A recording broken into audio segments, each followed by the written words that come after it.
Idade mínima que não poderia. O problema é a questão da razoabilidade. Sim. Né? Para determinados cargos, é razoável que você fixe idade. Mas, por exemplo, para cargos administrativos, cargos de atividade meio, não é razoável. Então, por exemplo, hoje você pode fazer concurso para procurador da República até a data que você eventualmente fosse 5 anos antes da data que você necessariamente teria que se aposentar compulsoriamente, 70 anos. Então, se eu tenho 64 anos, eu posso fazer concurso para procurador da República. Porque não há nenhum problema físico, não se exige de um procurador da República que participe de um tiroteio, ou que salte de paraquedas, ou que mergulhe a grandes profundidades. O que ele precisa é entrar num gabinete e ir num tribunal fazer uma sessão. Mas para determinadas profissões, isso é razoável. Né? O que o doutor Sena está falando é porque na maioria dos concursos públicos, evidentemente, você não vai encontrar esse problema. Você vai encontrar nas carreiras policiais civis, policiais militares, eventuais carreiras que sejam militares propriamente ditas, das Forças Armadas, e só. Né? Por exemplo, a Petrobras, quando ela abre um concurso para mergulhador de grande profundidade, ela tem que estabelecer limites físicos e limites de idade, não só de idade, mas também físico. E é bastante razoável e ninguém vai se insurgir, não vai ter sucesso juridicamente, judicialmente, se insurgir contra a possibilidade de se inscrever num concurso dessa natureza. Né? Então, é tudo uma questão de razoabilidade.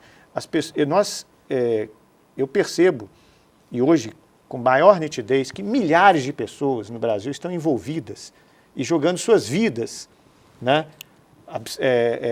Sacrificando seu tempo de lazer, seu tempo de convívio com as famílias para estudarem para concursos públicos. Como nesse exemplo dessa menina que falou 11 horas. Né? Estudando diariamente 11 horas.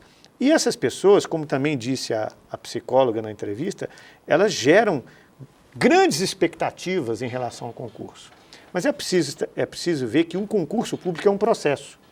E quanto mais gente ele envolve, mais complexo ele fica enquanto processo, que vai desde a publicação do edital até a posse, nomeação e posse dos candidatos. Por ali, há o interesse de milhares de pessoas, interesses contrapostos, porque todos querem a mesma coisa, o cargo. Inclusive da própria instituição. E da própria instituição, é verdade. Então, é preciso que as pessoas também, a par de estudarem para um concurso, elas estabeleçam parâmetros para suas próprias expectativas. Né? Porque o doutor Sena deve ser testemunha de dezenas de casos que chegam ao seu escritório com os pedidos mais estapafúrdios possíveis. É verdade. Não é verdade? Então as pessoas têm que saber que, no fundo, há que vigorar a razoabilidade das coisas. Né?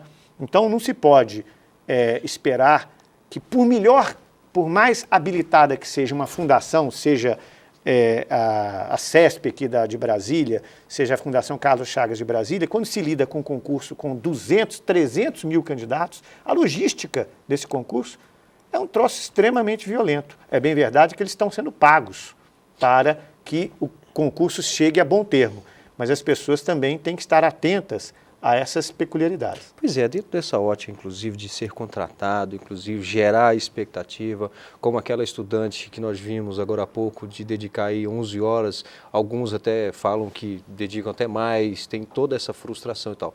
Não cabe aí também, talvez, uma ação indenizatória, já que essa empresa está sendo contratada para realizar e talvez cause um dano moral, não digo talvez moral, eu digo psicológico a essa pessoa, não cabe uma indenização? Perfeitamente. É até interessante, né? O candidato subjúdice, ele é rotulado, ele parece perante a administração pública de persona não grata, né? É aquele bicho-papão. Isso até psicologicamente é bastante ruim para o candidato, né? Então ele chega lá no final do curso de formação, ele fala lá, olha, ele recebe o aviso, olha, você não será nomeado. Por que eu estou dizendo isso? O Poder Judiciário, em 2/3 das situações, só nomeia o candidato após o trânsito em julgado da ação, que pode levar uns 5 anos, por exemplo. Né? Trânsito em julgado é até aquele momento que não cabe discutir mais, tem que cumprir o decidido na ação. E 1/3 geralmente que o subjúdice consegue ser nomeado por uma liminar, né? Uma tutela ou uma sentença com tutela na sentença, que não cabe recurso, né? Não cabe efeito suspensivo, e ele é nomeado. Parece até ser um contrassenso, porque o candidato fica sem ser nomeado, isso vai gerar um prejuízo ao erário, porque ele não vai trabalhar. E o Poder Judiciário está indenizando os candidatos que entram com a ação na Justiça e ganham, e mandam pagar as remunerações deixadas de serem auferidas. Ou seja, ele não trabalhou, mas vai receber, e são indenizações altíssimas, né? Indenizações de 800 mil, de 1 milhão. Dependendo do cargo. Dependendo do cargo, né? Os salários, né? Um salário federal, de um órgão federal, por exemplo. Então, assim, qual que seria o ideal? É que houvesse a nomeação, né? Mesmo aquela nomeação a título precário, né? Por que a título precário? Porque a ação dele não transitou em julgado ainda. Mas, pelo menos, ele estaria fazendo jus à remuneração, né? Sem maior prejuízo para o erário. Então, a sua pergunta está aí. Por que não gerar também uma indenização àquele candidato que está frustrado? A questão da indenização, ela tem que haver um nexo de causalidade. E às vezes é complicado o candidato comprovar que houve prejuízo. Na verdade, houve prejuízo, né? O candidato que ficou 6 meses aguardando o concurso voltar a andar, né? Mas difícil comprovar como? Ele pode, por exemplo, ao cursinho dizer que esteve, compareceu, que pagou, teve o dano, digamos, teve o gasto financeiro. Não, mas até aí, deixa eu me interromper, é uma expectativa. Veja só, as frustrações que você tem por uma revogação ou por uma anulação de concurso, elas, no meu modo de ver, não são indenizáveis. O que é indenizável é um dano objetivo. É um dano, por exemplo, que por um erro da empresa que opera ou da fundação que opera o concurso, que realiza o concurso, alguém, por exemplo, tem que se deslocar 400 quilômetros para fazer uma prova, chegar lá e não ter a prova porque a prova não chegou lá fisicamente, ou por algum motivo cuja culpa possa ser atribuída, e assim diante de um nexo de causalidade, ao organizador da prova. Aí você teria um dano objetivamente estabelecido. Agora, porque, por exemplo, a administração pública revogou um concurso, porque mudou o interesse dela antes da primeira prova, e eu passei 6 meses pagando cursinho para fazer aquela prova, fazer aquele concurso que foi revogado antes mesmo da aplicação da primeira prova, eu não tenho dano moral aí. O que eu tinha é uma expectativa. Né?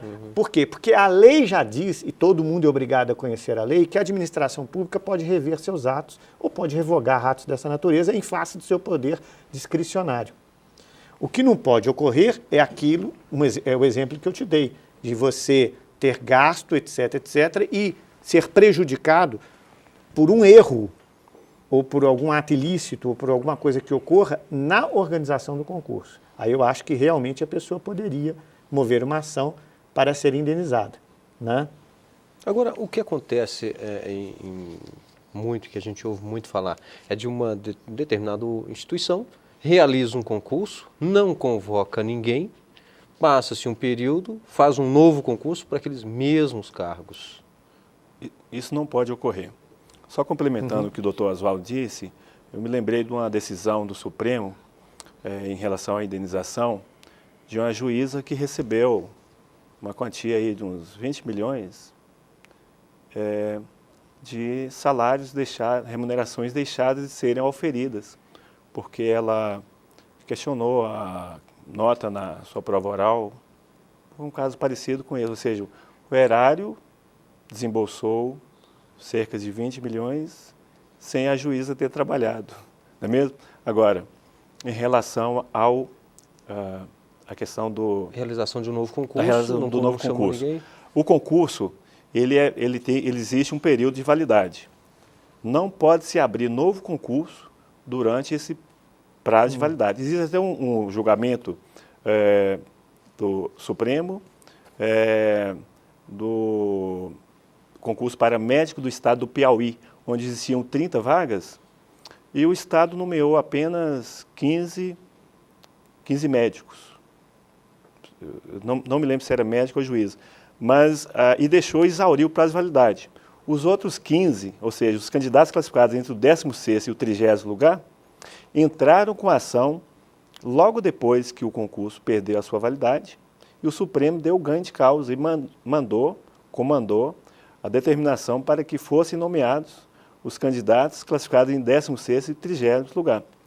Isso, recentemente, inclusive, juntamente com essa decisão do Supremo, o STJ recentemente jogou por terra aquela perversa e mera expectativa de direito à nomeação, ou seja, todo candidato que é classificado dentro do número de vagas, ele deve ser nomeado. Tá? Inclusive, tem um projeto de lei muito interessante na Câmara dos Deputados, o projeto 985 de 2007, do deputado Augusto Carvalho, do PPS do Distrito Federal.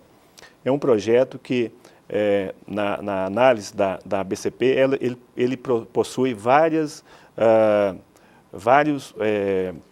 progressões em prol do candidato, inclusive o dever da administração pública nomear os classificados no prazo de 30 dias, porque já ocorreram várias vezes a administração, às vezes, principalmente em concursos municipais, né? O prefeito anterior fez um concurso, não nomeou, aquele outro deixa de nomear, fala, não, vou deixar exaurir o prazo de validade e abrir um novo concurso. Tá? Mas aí tem um subterfúgio que as instituições acabam se apegando, que é o cadastro de vagas. Cadastro de reserva. Cadastro de reserva. Muito oportuno você lembrar desse assunto pelo seguinte. Aí que está o drible. Nós estamos progredindo, nós acabamos de acabar com a perversa e mera expectativa de direito à nomeação, ou seja, todo candidato que passa dentro do número de vagas, ele deve ser nomeado. Já decidiu o Supremo, já decidiu o STJ a esse respeito. Agora, nós temos que progredir o assunto aprovando uma lei no Congresso Nacional, né? Uma lei que venha de encontro com os anseios da comunidade de concurseiros, né? E não deixar o drible ocorrer. E qual que é o drible? É o cadastro de reserva. É o jeitinho brasileiro. É o jeitinho. O concurso, a administração pública, ela possui a necessidade pessoal ou não. Nem seria o caso de cadastro de reserva, um caso, por exemplo, recrutamento de mata-mosquiteiro para combater a dengue na cidade do Rio de Janeiro ou Belo Horizonte. Nem seria mesmo cadastro de reserva, porque para combater a dengue tem que ser rápido, tem que ser contratação, né? Excepcional. Excepcional. Sem concurso público. Né? Acabou com a dengue e acabou com o serviço do mata-mosquiteiro. Então, talvez, não falhe a memória, não estou lembrando, se haveria uma necessidade de formar um cadastro de reserva. A administração pública